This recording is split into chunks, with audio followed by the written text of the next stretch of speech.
మీ జీవితంలో ఎటు చూసినా కష్టాలే కనిపిస్తున్నాయా? ఏ పని మొదలుపెట్టినా అడ్డంకులే ఎదురవుతున్నాయా? ఎంత కష్టపడినా చేతిలో చిల్లిగవ్వ కూడా మిగలడం లేదా? అయితే మీరు ఖచ్చితంగా ఏల్నాటి శని లేదా అష్టమ శని ప్రభావంతో బాధపడుతున్నట్టే. కాని బాధపడకండి, మీకు అండగా నిలబడే ఒక అద్భుతమైన పరిష్కారం మన ప్రాచీన శాస్త్రాల్లో ఉంది. ఈ ఆధ్యాత్మిక రహస్యం మీకు పూర్తిగా అర్థం కావాలన్నా, దైవానుగ్రహం దక్కాలన్నా ఈ వీడియోను ఎక్కడా ఆపకుండా చివరి వరకు చూడండి. మన జీవితాల్లో శని దేవుడి ప్రవేశం ఒక పెను తుఫాను లాంటిది. ఆ తుఫాను తాకిడికి ఎంతటి మహావృక్షాలైనా నేలకొరగాల్సిందే. ఒక కుగ్రామంలో నివసించే రామనాథం జీవితంలో కూడా సరిగ్గా ఇదే జరిగింది.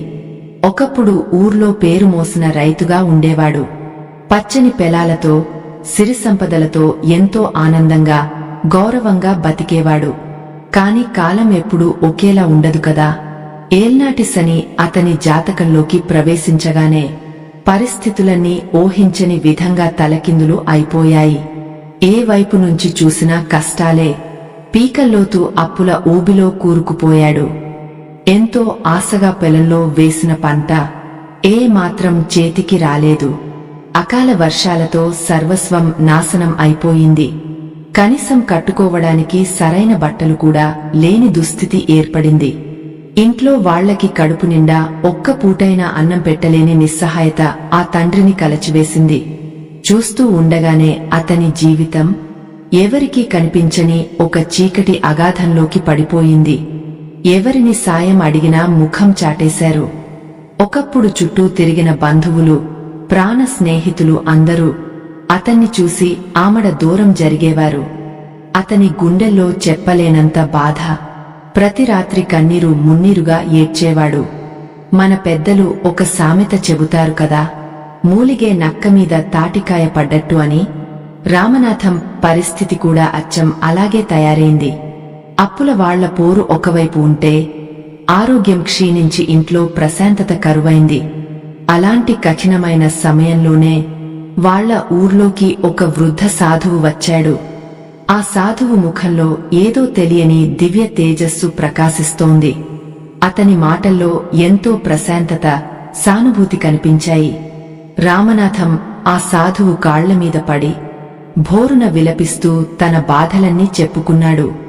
అప్పుడు ఆ సాధువు ఎంతో దయగా నవ్వి, నాయనా, కాలపురుషుడు ఎవరినీ వదిలిపెట్టడు.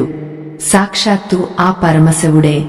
శని దేవుడి బారి నుంచి తప్పించుకోవడానికి ఒక చెట్టు తొర్రలో దాక్కోవాల్సి వచ్చింది తెలుసా?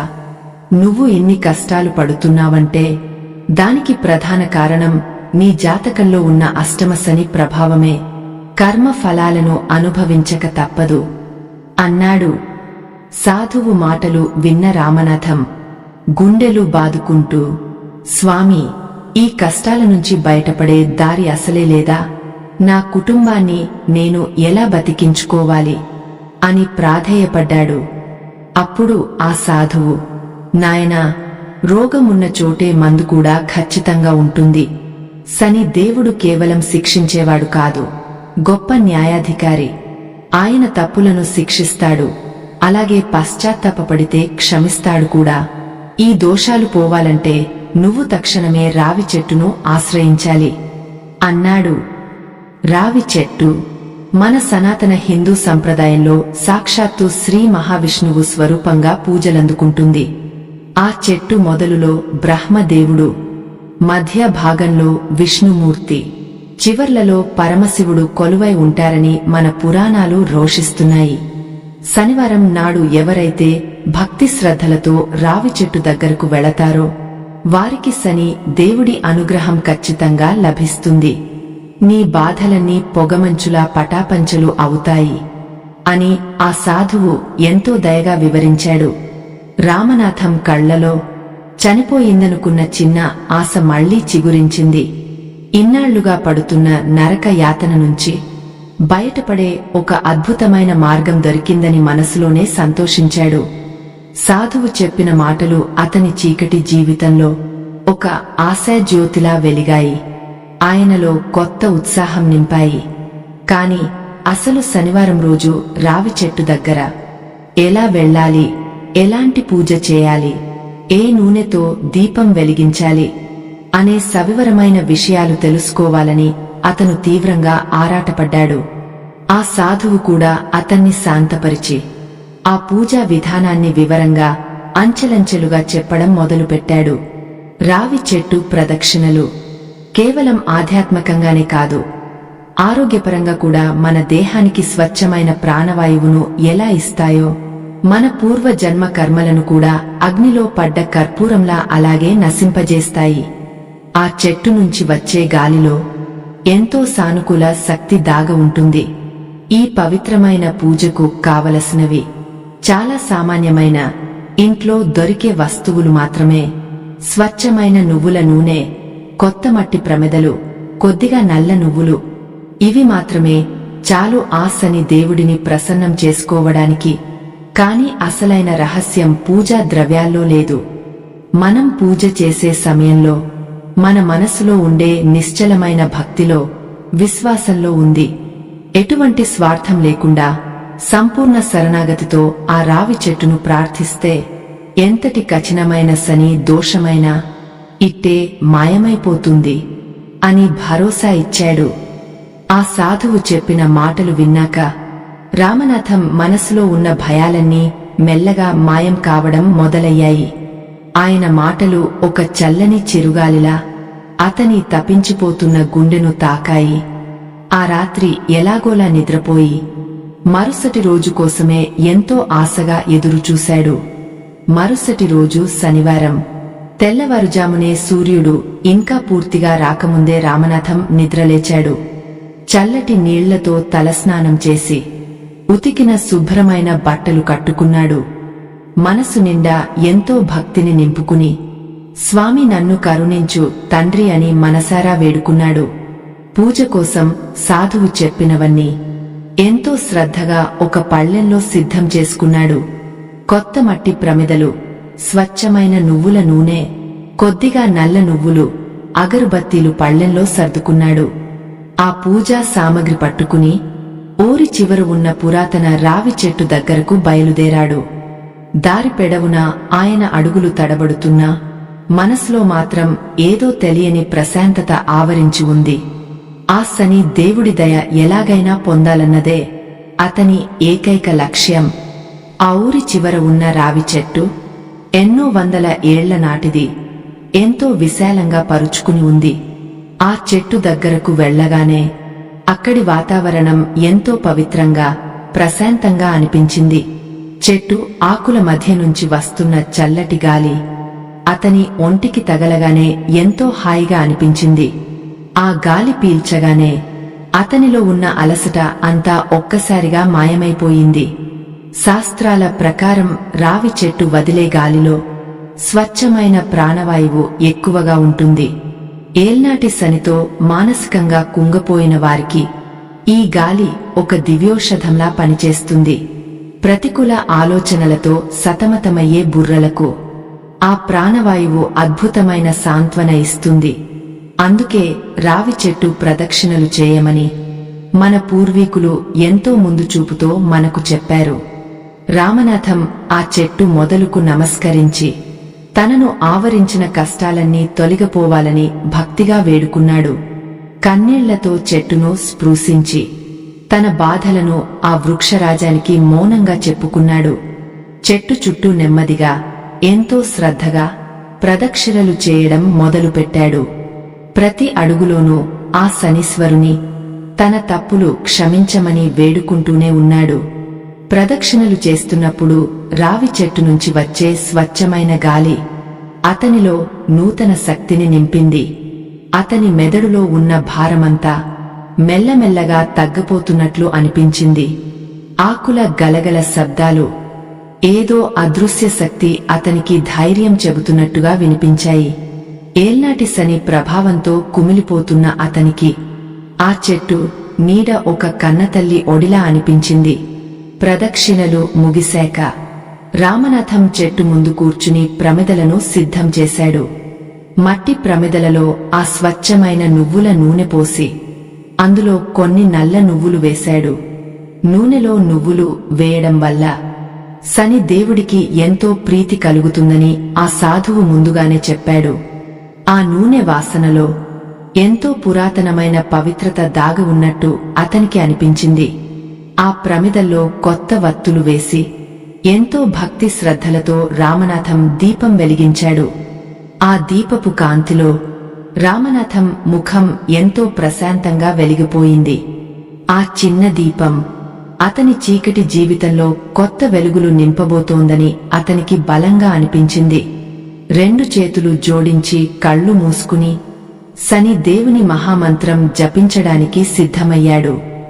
ఆ మంత్రం ఎలా పఠించాలో సాధువు ముందే వివరంగా చెప్పాడు. శని దోషాలతో బాధపడేవారికి ఆ దీపం ఒక ద్రుతమైన రక్షణ కవచంలా పనిచేస్తుంది. నువ్వుల నూనె దీపం వెలిగించిన వెంటనే ఆ చుట్టుపక్కల అంతా ఒక సానుకూల శక్తి ఆవరించింది. ఆ రావి చెట్టు కింద ఉన్న ఆ వాతావరణం ఒక గొప్ప దేవాలయం అంత పవిత్రంగా మారిపోయింది. కష్టాలు కన్నీళ్లు అన్నీ కాసేపు వదిలేసి రామనాథం పూర్తిగా దైవ ధ్యానంలో మునిగిపోయాడు. ఆ దీపం నిలకడగా వెలుగుతున్న కొద్దీ అతనిలో ఒక తెలియని నమ్మకం బలంగా పాతుకుపోయింది. శని దేవుడు కఠినాత్ముడు కాదు. తప్పులు తెలుసుకుని ప్రార్థిస్తే ఆయనంత దయామయుడు ఇంకొకరు లేరు. ఈ గొప్ప సత్యాన్ని రామనాథం ఇప్పుడు పూర్తిగా అర్థం చేసుకున్నాడు. ఆ పరమశివుడినే వణికించిన శనీశ్వరుడు తన దీనస్థితిని చూసి ఖచ్చితంగా కరిగిపోతాడని ఆయన బలంగా నమ్మాడు. అష్టమ శని ప్రభావంతో ఎవరైతే ప్రతిరోజూ నరకం చూస్తున్నారో వారికి ఈ దీపారాధన ఎంతగానో మేలు చేస్తుంది. రావి చెట్టు సాక్షాత్తు త్రిమూర్తుల స్వరూపం కాబట్టి ఆ త్రిమూర్తుల ఆశీస్సులు కూడా ఈ పవిత్ర సమయంలో పుష్కలంగా లభిస్తాయి. రామనాథం ఆ చెట్టు మొదలుకు కుంకుమ, పసుపు పూసి తన అపారమైన భక్తిని మరింతగా చాటుకున్నాడు. అతని మనసు ఇప్పుడు ఎంతో తేలికపడింది. శనివారం నాడు నువ్వుల నూనె దీపం వెలిగిస్తే శని దేవుడి ఆగ్రహమిట్టే చల్లారిపోతుందని మన పురాణాలు ఘోషిస్తున్నాయి. రామనాథం కళ్ల వెంట వస్తున్న ఆనంద భాష్పాలు ఆ చిన్న దీపపు వెలుగులో తరతరా మెరుస్తున్నాయి. ఆ సాధువు ఎంతో దయతో చెప్పిన మంత్రం జపించడానికి అతను తన మనసును పూర్తిగా ఏకాగ్రతం చేశాడు. ఆ మంత్రమేంటో, దాని శక్తి ఎలాంటిదో అతను త్వరలోనే గ్రహించబోతున్నాడు. రామనాథం 2 చేతులు జోడించి కళ్ళు మూసుకున్నాడు. తన గుండె లోతుల్లోంచి వస్తున్న అపారమైన భక్తితో ఆ మంత్రాన్ని పలకడం మొదలుపెట్టాడు. నీలాంజన సమాభాసం రవిపుత్రం యమాగ్రజం ఛాయా మార్తాండ సంభూతం తం నమామి శనైశ్చరం అంటూ ఎంతో శ్రావ్యంగా జపించాడు. ఆ మంత్రం చదువుతుంటే అతని ఒళ్ళు గగుర్పెడిచింది. ఆ మంత్రంలోని ఒక్కో అక్షరం అతని మనసులో ఉన్న కల్మషాన్ని అంతా కడిగేస్తున్నట్లు అనిపించింది. శని దేవుడి రూపమంటే నల్లటి దేహం, కాకి వాహనమంటారు. ఆ రూపాన్ని మనసులో తలుచుకుంటూనే అతను చేతులు ముక్కులించి ప్రార్థన కొనసాగించాడు. ఏల్నాటి శని తెచ్చిపెట్టిన ఆందోళన, భయం అన్నీ ఆ మంత్రగాలికి దూదిపింజల్లా ఎగరిపోయాయి. తన జీవితంలో చేసిన తప్పులన్నీ గుర్తు చేసుకుంటూ కన్నీళ్లతో శని దేవుని క్షమాపణ కోరాడు. ఆ మహావృక్షం సాక్షిగా తనని తాను పూర్తిగా ఆ శనీశ్వరుడికి సమర్పించుకున్నాడు. భక్తులారా, ఇక్కడే మనం రామనాథం అనుభవిస్తున్న ఆ దివ్యమైన అనుభూతిని అర్థం చేసుకోవాలి. కష్టాల్లో ఉన్నప్పుడు దేవుణ్ణి నమ్మడం కన్నా ఆ దేవుడి పాదాలను గట్టిగా పట్టుకోవడమే ముఖ్యమని అతను తెలుసుకున్నాడు. మీరు కూడా శని దోషాలతో బాధపడుతుంటే మీ కష్టాలు తీరిపోవాలని మనసారా కోరుకుంటూ ఓం శనైశ్చరాయ నమః అని భక్తితో కామెంట్ చేయండి. ఆ శని దేవుడి కరుణ మీకు తప్పక దక్కుతుంది. ఆ మంత్ర పఠనం పూర్తయ్యేసరికి రామనాథం మనసు ఒక ప్రశాంతమైన సరోవరంలా మారిపోయింది. అప్పటి వరకు అతనిలో ఉన్న అలజడి అంతా ఎక్కడికో మాయమైపోయి నిశ్శబ్దం ఆవరించింది. చెట్టు ఆకుల మీద పడుతున్న లేత సూర్యకిరణాలు నేరుగా అతని ముఖం మీద పడి ఒక దివ్య కాంతిని ఇచ్చాయి. ప్రకృతి కూడా అతని ఆంతరంగక మార్పును చూసి మురిసిపోతున్నట్లు అనిపించింది. సాధారణంగా శనిదేవుడంటే అందరికీ భయమే, కాని ఆయన ఒక కఠినమైన గురువు లాంటివాడు. తప్పు దారిలో వెళ్తున్నప్పుడు చెంపదెబ్బ కొట్టి మరీ సరైన దారిలో నడిపించే బాధ్యత తీసుకుంటాడు. అదే మన పురాణాల్లో సాక్షాత్తు నల మహారాజు కథలో కూడా జరిగింది. అపారమైన ధనరాశులు, రాజ్యాలు ఏలిన నల మహారాజు కూడా శని ప్రభావం వల్ల అడవుల పాలయ్యాడు కదా. కాని ఆ నల మహారాజు కష్టాలను ఓపికగా భరించి అహంకారాన్ని వదిలేసిన తర్వాత శని దేవుడు మళ్లీ పాత వైభవాన్ని తిరిగిచ్చాడు. రామనాథం కూడా ఆ సాధువు చెప్పిన ఈ కథను ఆ క్షణంలో బలంగా గుర్తు చేసుకున్నాడు.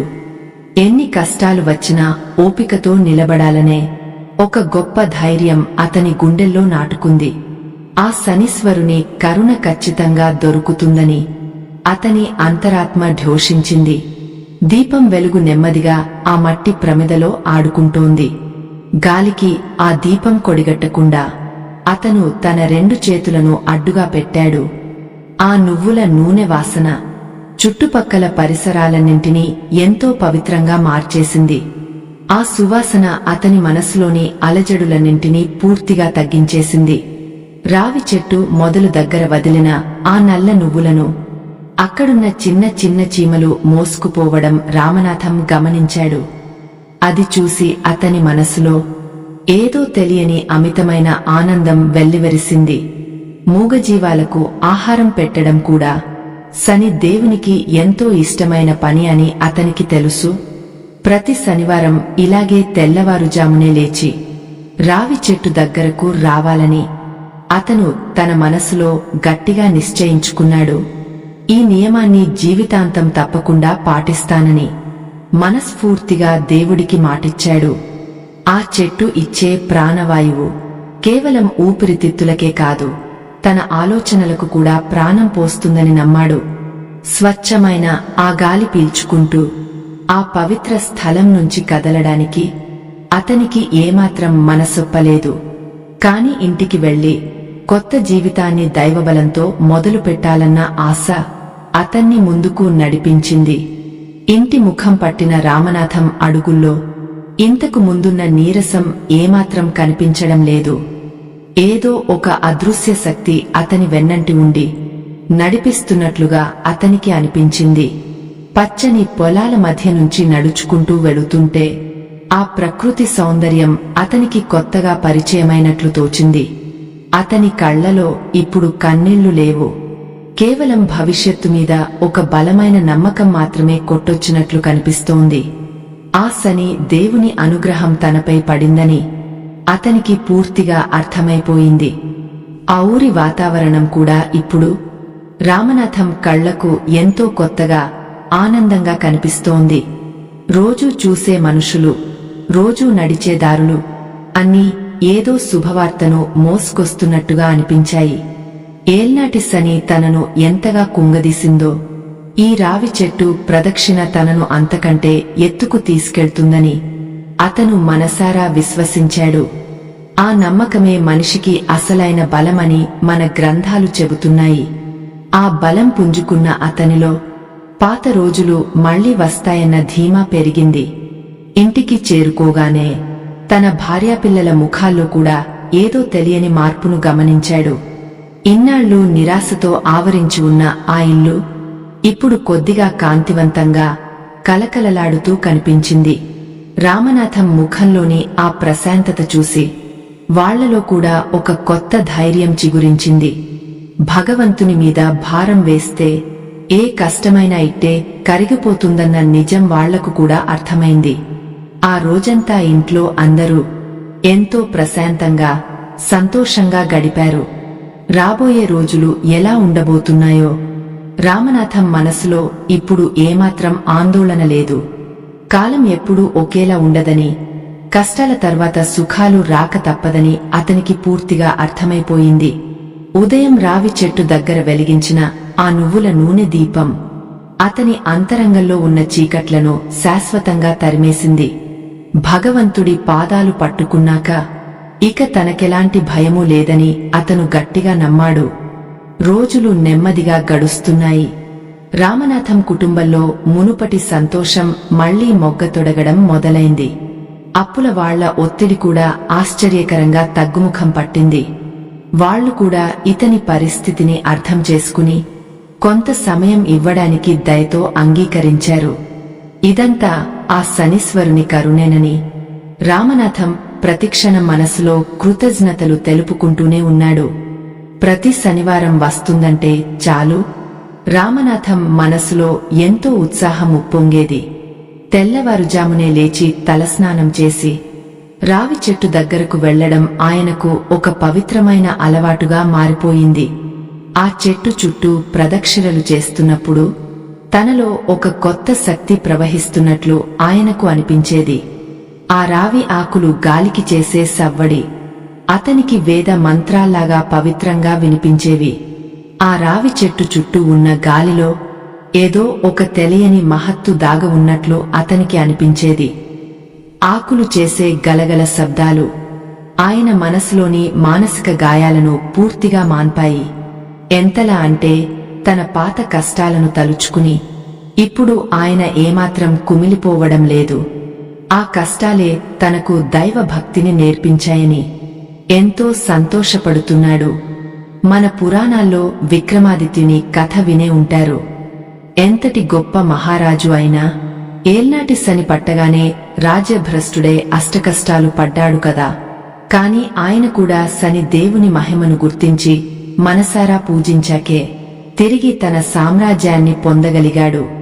ఆ విక్రమాదిత్యుడిలాగే తన కష్టాలు కూడా ఒకనాటికి పూర్తిగా తీరిపోతాయని రామనాథం గుండెల్లో ఒక గొప్ప ధైర్యం నెలకొంది.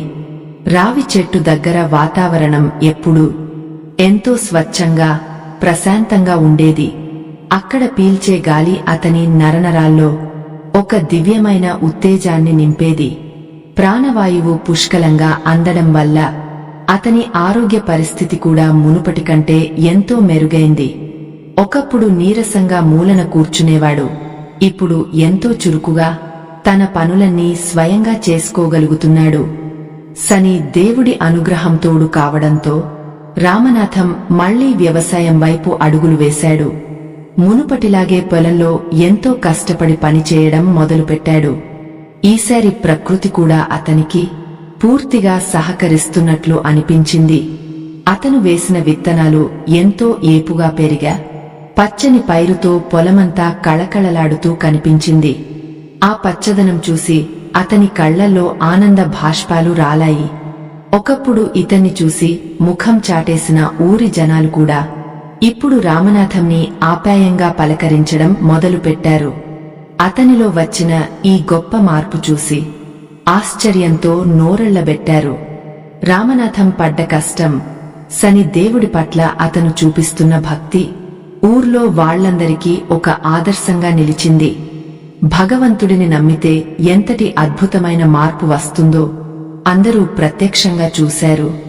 రామనాథం భార్య ముఖంలో కూడా ఇన్నాళ్లకు నిజమైన చిరునవ్వు ప్రకాశించింది. ఇంట్లో పిల్లలు మళ్లీ సంతోషంగా ఎగురుతూ ఆడుకోవడం మొదలుపెట్టారు. ఒకప్పుడు కడుపు నిండా అన్నం లేక అలమటించిన ఆ ఇల్లు ఇప్పుడు పాడి పంటలతో మళ్లీ సిరిసంపదలకు నిలయంగా మారింది. ఏల్నాటి శని తెచ్చిన కష్టాలన్నీ ఆ రావి చెట్టు సాక్షిగా పూర్తిగా కరిగిపోయాయి. ఆ రావి చెట్టు మొదలులో వెలిగించిన దీపం కేవలం ప్రమిదలో మాత్రమే కాదు, అతని గుండెల్లో కూడా ఆశల వెలుగులు నింపింది. ఆ స్వచ్ఛమైన నువ్వుల నూనె సువాసన అతని ఇంటి వరకు కూడా వ్యాపించినట్లు అనిపించేది. ఎందుకంటే ఆయన మనసు ఇప్పుడు అంత స్వచ్ఛంగా ప్రశాంతంగా మారిపోయింది. అష్టమ శని ప్రభావం వల్ల వచ్చిన ప్రతికూల శక్తులన్నీ ఇప్పుడు ఎటో అదృశ్యమైపోయాయి. శని దేవుడు కష్టాలు మాత్రమే పెడతాడనుకోవడం కేవలం ఒక అపోహ మాత్రమే అని అతను పూర్తిగా తెలుసుకున్నాడు. శని దేవుడు మన కర్మలను బట్టి మనకు సరైన పాఠం నేర్పే ఒక గొప్ప న్యాయమూర్తి. ఆ గురువు పాదాలు గట్టిగా పట్టుకుంటే ఎవరైనా సరే జీవితంలో ఉన్నత శిఖరాలను చేరుకోవడం ఖాయం. రామనాథం జీవితమే దీనికి ఒక సజీవ సాక్ష్యంగా నిలిచింది. భక్తులారా, ఇలాంటి ఎన్నో అద్భుతమైన ఆధ్యాత్మిక విషయాలు, దైవ రహస్యాలు మీ ముందుకు తీసుకురావడానికి మేము ఎంతో కష్టపడుతున్నాము. మా ఈ చిన్న ప్రయత్నాన్ని మీరు కూడా ఆశీర్వదించి మీ శక్తి కొద్దీ స్కానర్ ద్వారా మాకు కొంత విరాళం అందించి ప్రోత్సహించగలరని మనసారా వేడుకుంటున్నాము. మీ సాయం మాకు ఎంతో కొండంత అండగా నిలుస్తుంది. ఈ పూజా విధానం ఆఖరి అంకం వైపు అడుగులు వేస్తోంది. రామనాథం జీవితంలో వచ్చిన ఈ ఊహించని మార్పు ఆ ఊరి జనాలందరినీ ఎంతో ఆశ్చర్యానికి గురిచేసింది. ఒకప్పుడు అప్పుల బాధతో కుమిలిపోయిన ఆ మనిషి ఇప్పుడు ఇంత సంతోషంగా ఎలా ఉన్నాడన్నది అందరికీ ఒక అంతుచిక్కని ప్రశ్నలా మారింది. కాని ఆ రావి చెట్టుకు రామనాథంకు మధ్య ఉన్న ఆ పవిత్రమైన బంధం కేవలం ఆ పరమాత్మకే తెలుసు. ప్రతి శనివారం అతను చేసే ఆ ప్రదక్షిణలు, ఆ నువ్వుల నూనె దీపారాధన అతని జీవిత రూపురేఖలనే మార్చేశాయి. మనిషికి కష్టాలు వచ్చినప్పుడు తోడుండేది కేవలం దైవబలం మాత్రమేనని అతను ఊర్లో వాళ్లందరికీ ఎంతో గర్వంగా చెప్పేవాడు. శని దేవుడు మన కర్మల ఫలాలను ఇస్తాడే కాని మనల్ని కక్ష సాధింపుతో బాధపెట్టడు అన్న గొప్ప నిజాన్ని అతను అందరికీ వివరించేవాడు. ఈ మాటలు విన్న ఊరి జనాలు కూడా మెల్లగా ఆ రావి చెట్టు వైపు అడుగులు వేయడం మొదలుపెట్టారు. పురాణాల్లో చూసుకుంటే దధీచి మహాముని లాంటి గొప్ప తపస్వులు కూడా లోక కళ్యాణం కోసం తమ ఎముకలను దానం చేశారు కదా. అలాగే ఆ రావి చెట్టు కూడా తన సర్వస్వాన్ని అంటే గాలిని, నీడను, పవిత్రతను ఆ భక్తులకు పంచుతోంది. ఆ చెట్టు నుంచి వచ్చే ప్రాణవాయువు మన దేహంలోని రుగ్మతలను ఎలా మాయం చేస్తుందో ఆ చెట్టు కింద చేసే జపం మన పాపాలను అలాగే దహించివేస్తుంది. ఇది రామనాథం అనుభవపూర్వకంగా తెలుసుకున్న నగ్న సత్యం. కాలచక్రం గెర్రున తిరుగుతూనే ఉంది. రామనాథం పెలంలో ఇప్పుడు బ్రహ్మాండమైన దిగుబడి వచ్చింది. ఒకప్పుడు ఎవరి దగ్గరైతే అప్పులు చేసి అవమానాలు పడ్డాడో ఇప్పుడు వాళ్లకే తిరిగి అప్పు ఇచ్చే స్థాయికి ఎదిగాడు. ఇదంతా చూస్తుంటే ఆ శనీశ్వరుని కరుణ కటాక్షాలు అతని మీద ఎంత మెండుగా ఉన్నాయో ఇట్టే అర్థమవుతుంది. మనిషి అహంకారం వీడి శరణు కోరితే ఆ భగవంతుడు ఎంతటి అద్భుతాలైనా సృష్టిస్తాడు అనడానికి ఇదే నిదర్శనం. ఆ ఊరి చివర ఉన్న రావి చెట్టు దగ్గర ఇప్పుడు ప్రతి శనివారం భక్తుల రద్దీ బాగా పెరిగిపోయింది. రామనాథం చూపించిన బాటలో ఎంతోమంది ఏల్నాటి శని బాధల నుంచి విముక్తి పొందడానికి అక్కడికి రావడం ప్రారంభించారు. ఎవరి ముఖంలో చూసినా ఆ శని దేవుని మీద అపారమైన భక్తి, ఎవరి చేతిలో చూసినా నువ్వుల నూనె ప్రమిదలు. ఆ ప్రదేశం అంతా ఒక గొప్ప పుణ్యక్షేత్రంలా మారిపోయింది. అక్కడ వెలిగే వందలాది దీపాలు ఆకాశంలో నక్షత్రాల్లా మెరిసిపోతున్నాయి. కాని రామనాథం మాత్రం తన పాత కష్టాలను ఏ ఒక్క క్షణం కూడా మర్చిపోలేదు.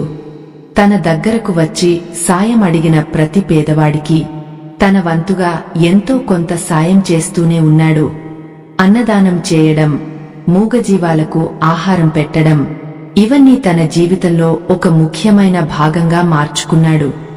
శని దేవుడికి అత్యంత ప్రీతిపాత్రమైన ఈ పనుల వల్ల అతని పుణ్య ఖాతా మరింతగా పెరిగిపోతూనే ఉంది. ఒకప్పుడు తనను పలకరించడానికి కూడా ఇష్టపడని బంధువులు ఇప్పుడు తన ఇంటికి వరుస కట్టడం చూసి అతనికి లోపల నవ్వొచ్చేది. కాని ఎవరినీ పల్లెత్తు మాట అనకుండా అందరినీ ఎంతో ఆప్యాయంగా పలకరించి భోజనం పెట్టి పంపేవాడు. మనసులో ఎటువంటి ద్వేషం లేకుండా బతకడమే అసలైన ఆధ్యాత్మిక జీవితమని ఆ సాధువు చెప్పిన మాటలు అతని చెవుల్లో ఎప్పుడూ మారుమ్రోగుతూనే ఉండేవి.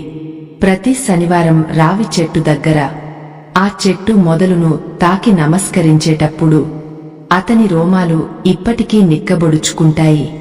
తనను అగాధంలో నుంచి బయటకు లాగిన ఆ చెట్టు అంటే అతనికి సాక్షాత్తు ఒక ప్రాణదాత లాంటిది. ఆకుల గలగలలు తనను ఆశీర్వదిస్తున్నట్లుగా, ఆ గాలి తనను ఆలింగనం చేసుకుంటున్నట్లుగా అతనికి అనిపించేది. ఆ దివ్యమైన అనుభూతిని మాటల్లో వర్ణించడం ఎవరి తరమూ కాదనే చెప్పాలి. శని దేవుడి మహామంత్రాన్ని పయించడం ఇప్పుడు అతని శ్వాసలో ఒక భాగమైపోయింది. నీలాంజన సమాభాసమంటూ అతను మంత్రం మొదలు పెడితే చుట్టుపక్కల ఉన్న వాళ్లంతా ఎంతో భక్తిగా వింటూ ఉండిపోయేవారు.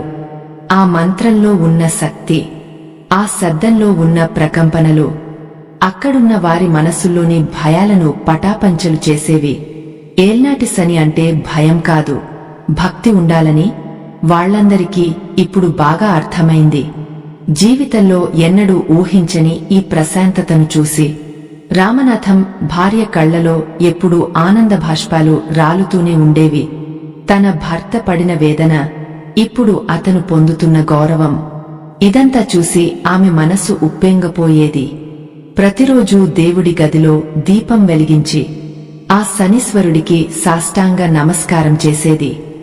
భార్యాభర్తలు ఇద్దరూ కలిసి ధర్మ మార్గంలో నడుస్తూ తమ పిల్లలకు కూడా అదే సంస్కారాన్ని నేర్పిస్తున్నారు. ఆ రావి చెట్టు చుట్టూ ఉన్న మట్టిని కొద్దిగా తీసుకుని ప్రతిరోజూ తన నుదుటిన బొట్టులా పెట్టుకోవడం రామనాథం అలవాటు చేసుకున్నాడు.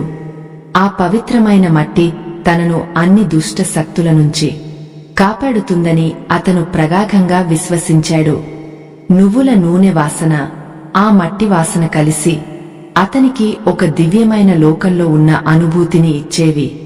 భగవంతుడికి మనమిచ్చేది ఏమీ లేదు, ఆ భక్తే అసలైన కానుక అని అతను మనసారా నమ్మాడు. శనివారం వస్తుందంటే ఆ ఊరి జనాలకు ఒక పెద్ద పండుగ రోజులా మారిపోయింది. రావి చెట్టు ప్రదక్షిణలు చేయడం వల్ల తమ ఆరోగ్యాలు కూడా బాగుపడ్డాయని ఎంతోమంది సంబరంగా చెప్పుకునేవారు. ముఖ్యంగా మోకాళ్ల నొప్పులు, శ్వాసకోశ సమస్యలతో బాధపడే వృద్ధులకు ఆ చెట్టు గాలి ఒక సంజీవనిలా పనిచేసింది. మన పూర్వీకులు చెప్పిన మాటల్లో ఎంతటి అద్భుతమైన నిజం దాగి ఉందో ఆ ఊరి ప్రజలు తమ కళ్లారా చూసి తెలుసుకున్నారు. ఒకప్పుడు రామనాథంను చూసి నవ్విన వాళ్లే ఇప్పుడు అతని సలహాల కోసం క్యూ కడుతున్నారు. ఆ సాధువు చెప్పిన అద్భుతమైన జ్ఞానాన్ని అతను అందరికీ ఎంతో ఓపికగా పంచిపెడుతున్నాడు. కష్టాలు ఎవరికైనా వస్తాయని, కాని వాటిని ధైర్యంగా దైవభక్తితో ఎదుర్కోవాలన్నదే అసలైన జీవన వేదం అని అతను పదే పదే గుర్తుచేసేవాడు. శని దేవుడి పట్ల ఉన్న అపోహలన్నీ ఆ ఊరిలో ఇప్పుడు పూర్తిగా తొలగిపోయాయి అనడంలో ఎలాంటి సందేహమూ లేదు. రామనాథం జీవితం ఒక తెరిచిన పుస్తకంలా అందరికీ ఎన్నో అమూల్యమైన పాఠాలు నేర్పించింది. కష్టాలు మనిషిని కుంగదీయడానికి రావు, మనల్ని సరికొత్తగా తీర్చిదిద్దడానికే వస్తాయని ఆ ఊరి జనాలు బలంగా నమ్మారు. ఆ పవిత్రమైన పురాతన రావి చెట్టు నీడలో ఊరి ప్రజలందరి జీవితాలు ఎంతో ప్రశాంతంగా, ఆనందంగా గడిచిపోతున్నాయి. ఎవరి ముఖంలోనూ ఇప్పుడు ఏమాత్రం భయం కనిపించడం లేదు. కాలం దేనికోసమో ఆగదు కదా. అలా చూస్తుండగానే ఒక సంవత్సరం కర్పూరంలా కరిగిపోయింది. రామనాథం ఇల్లు ఇప్పుడు ధాన్యపు సిరులతో, ఎంతో ఆరోగ్యంగా ఉన్న పాడి ఆవులతో కళకళలాడుతోంది. ఏల్నాటి శని అయితే తనను అనాథలా వీధిన పడేసిందో, అదే శనీశ్వరుని కరుణతో ఇప్పుడు వందల మందికి ఆకలి తీర్చే స్థాయికి ఎదిగాడు. ఇదంతా చూస్తుంటే అతనికి ఒక అద్భుతమైన కలలాగే అనిపిస్తుంది. కాని దైవం మీద చెక్కుచెదరని నమ్మకముంటే అసాధ్యం అనేది ఏదీ ఉండదని అతను నిరూపించాడు. ప్రతి శనివారం ఆ విశాలమైన రావి చెట్టు దగ్గర భక్తి శ్రద్ధలతో దీపాలు వెలిగించే వారి సంఖ్య రోజురోజుకు పెరుగుతూనే ఉంది. ఆ చెట్టు ఆకుల నుంచి వచ్చే స్వచ్ఛమైన గాలి వారి శరీరాలకే కాదు, అలసిపోయిన మనసులకు కూడా ఎంతో ఉత్తేజాన్ని ఇస్తోంది. మన ప్రాచీన పురాణాల్లో పెద్దలు చెప్పినట్లు స్వచ్ఛమైన భక్తి ముందు ఎంతటి కఠినమైన పాప కర్మ అయినా ఇట్టే కాలిపోక తప్పదు. రామనాథం ఈ గొప్ప సత్యాన్ని ప్రతిక్షణం తన అంతరాత్మలో ఎంతో గర్వంగా స్మరించుకుంటూ ఉంటాడు. భక్తులారా, ఈ అద్భుతమైన విలువైన ఆధ్యాత్మిక రహస్యాలను ఎంతో శ్రమకోర్చి వెతికి మీ దాకా తీసుకువస్తున్నాం. మా ఈ చిన్న ప్రయత్నానికి మీ అమూల్యమైన ప్రోత్సాహం ఎంతో అవసరం. దయచేసి స్కానర్ ద్వారా మీ శక్తి కొలది ఎంతో కొంత విరాళం అందించి మాకు కొండంత అండగా నిలబడాలని మనసారా వేడుకుంటున్నాము. మీ సాయం ఇలాంటి మరెన్నో ధర్మ రహస్యాలను వెలికితీసి నలుగురికి పంచడానికి మాకు ఒక గొప్ప ఆయుధంగా పనిచేస్తుంది. ఇలా ఆ ఊళ్ళో రోజులు ఎంతో ప్రశాంతంగా గడుస్తున్న సమయంలో ఒకరోజు ఉదయం ఊళ్ళోకి మళ్లీ అదే పాత సాధువు వచ్చాడు. ఆయన ముఖంలో మునుపటిలాగే ఏమాత్రం చెదరని ప్రశాంతత, దివ్యమైన తేజస్సు వెల్లివిరుస్తున్నాయి. ఊరి చివర ఉన్న ఆ రావి చెట్టు దగ్గరకు రాగానే అక్కడ వేలాది దీపాలు వెలుగుతూ ఉండటం చూసి ఆయన ఎంతో ఆశ్చర్యపోయాడు. ఆ దీపాల వెలుగులో కూర్చున్న రామనాథం కళ్ళు మూసుకుని గాఢమైన తపస్సు చేస్తున్న ఒక మహామునిలాగా జపం చేస్తూ కనిపించాడు. సాధువు అడుగుల చప్పుడు వినగానే కళ్ళు తెరిచిన రామనాథం గుండెల్లోంచి ఆనంద భాష్పాలు ఒక్కసారిగా కట్టలు తెంచుకున్నాయి. పరుగెత్తుకుంటూ వెళ్లి ఆ సాధువు పాదాల మీద చిన్న పిల్లాడిలా భోరున ఏడుస్తూ పడిపోయాడు. స్వామీ, ఆనాడు మీరు దయతో చెప్పిన ఆ ఒక్క మాట నా జీవితాన్ని పాతాళం నుంచి ఆకాశానికి ఎత్తేసింది అని రెండు చేతులు జోడించి వేడుకున్నాడు. సాధువు ఎంతో వాత్సల్యంతో రామనాథం తల నిమురుతూ, నాయనా, ఇదంతా నేను చేయలేదు, కేవలం నీ నిశ్చలమైన దైవ భక్తి వల్లే సాధ్యమైంది అని చిరునవ్వు చిందించాడు. శని దేవుడు ఎప్పుడూ ఎవరికీ అన్యాయం చేయడు నాయనా. పడ్డ కష్టాలకు తగిన అద్భుతమైన ప్రతిఫలం, సంతోషంతో సహా తిరిగిచ్చే గొప్ప దేవుడు ఆయన ఒక్కడే. నువ్వు ఎంతో నిస్సహాయంగా పడ్డ వేదన ఆ భగవంతుడి పాదాలకు చేరింది. ఆ స్వచ్ఛమైన నువ్వుల నూనె దీపంలోని పవిత్రత నీ పాత కర్మ దోషాలన్నింటినీ శాశ్వతంగా దహించివేసింది అని సాధువు ఎంతో ఓపికగా వివరించాడు. అమృత వాక్కులు వింటుంటే రామనాథం మనసులో మాటల్లో చెప్పలేనంత శాంతి ఆవరించింది. ఆ రోజు ఆ సాధువుకు స్వయంగా తన చేతులతో ఎంతో సంతోషంగా కడుపు నిండా భోజనం వడ్డించాడు. ఆ సాధువు భోజనం చేసిన తర్వాత ఆ ఊరి జనాలందరినీ ఉద్దేశించి కొన్ని అద్భుతమైన మాటలు చెప్పాడు. చెట్టు ఎలాగైతే తన కోసం ఏమీ దాచుకోకుండా అందరికీ చల్లని నీడను, తీయని గాలిని ఇస్తుందో, మనిషి కూడా అలాగే నిస్వార్థంగా బతకడం నేర్చుకోవాలి. రావి చెట్టు మనకు ఆ గొప్ప త్యాగాన్నే ఉచితంగా బోధిస్తోంది. ఎవరైతే ఆ చెట్టును ఆశ్రయించి ప్రాణవాయువును పీల్చుకుంటారో వాళ్ల గుండెల్లో ఎప్పుడు చెడు ఆలోచనలకు చోటు ఉండదు. ఆ పరమాత్మ సన్నిధిలో ఎవరు గొప్పవారు, పేదవారు కారు, అందరూ సమానులే అన్న గొప్ప వేదాంతాన్ని ఆయన ఎంతో తేలికగా అందరికీ అర్థమయ్యేలా వివరించాడు. ఆ మాటలకు ఊరి జనాలు అందరూ చేతులు జోడించి నమస్కరించారు. మనిషి జీవితంలో కష్టాలు రావడం అన్నది చాలా సహజం. కాని ఆ కష్టాలకు భయపడి వెనకడుగు వేయకుండా దైవబలంతో ధైర్యంగా నిలబడటమే అసలైన విజయం. రావి చెట్టు చుట్టూ ప్రతి శనివారం చేసే ప్రదక్షిణ మనసులోని భయాలను పారద్రోలి కొత్త జీవన ఆశలను చిగురింపజేస్తుంది. శనీశ్వరుడికి ఏమాత్రం అహంకారం లేని స్వచ్ఛమైన భక్తిని సమర్పిస్తే ఎంతటి భయంకరమైన ఏల్నాటి శని అయినా ఒక గొప్ప వరంగా, మార్గదర్శిగా మారిపోతుంది అన్నదే ఈ కథలోని అసలైన నీతి. ఆధ్యాత్మిక ప్రయాణం ఇక్కడితో ముగిసిపోయింది. స్వస్తి.